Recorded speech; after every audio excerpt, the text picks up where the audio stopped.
Ndugu zangu, kama mnavyojua kwamba hali ya jangwa imekuwa ni moja miongoni mwa hali zilizokuwa tishio katika nchi yetu na nchi nyingine za Kiafrika. Niendelee kuwaomba wananchi, hasa wa Tanzania, tuendelee kushirikiana na kuwa kitu kimoja kwa lengo la kuhakikisha kwamba tunaepukana na hali hii. Ipo mikoa hapa imetajwa, mikoa ambayo baadhi ya mikoa hiyo imeshaonesha viashiria vya kwamba kama tusipokuwa makini tunakwenda kutengeneza hali kubwa sana ya jangwa.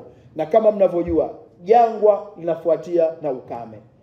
Na ukame kinachofuatia ni maisha ya watu kuwa dhaifu, maisha ya wanyama, watu kupoteza maisha, migogoro ya ardhi. Sasa Tanzania ni kisiwa cha amani, kwa sababu asikuambie mtu, moja miongoni mwa sababu inayosababisha watu machafuko na ugomvi, moja ni tatizo la njaa, ambalo njaa imekuwa ni tatizo, lakini pia njaa imekuwa ni impact ya tatizo jingine. Sasa na moja miongoni mwa visababishi vikubwa kama ni athari kubwa ya ukame na jangwa ni njaa. Kwa sababu hatuna tutakachokipanda kikaota. Hatuna tutakachokifuga kikaneemeka tukakitumia. Hata sisi wenyewe hatotononoka tukanenepa kwa sababu tutakuwa tuna njaa, kwa sababu ya hali ya jua kali ambalo litasababishwa na kutokuwepo kwa mvua. Sasa basi, ofisi ya makamu wa rais kupitia jukwaa hili tunaomba tushauri baadhi ya mambo, twendeni kama wananchi tukayafanyie kazi.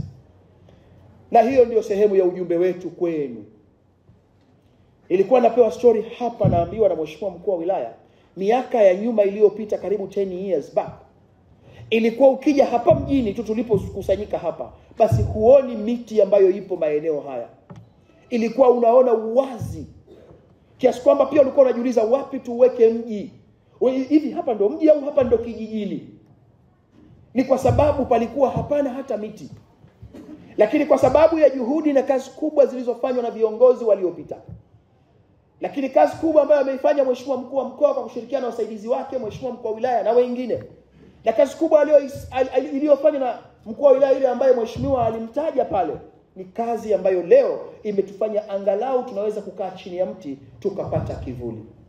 Kwa sababu huwezi kuona thamani ya mti mpaka ufike wakati wa jua kali.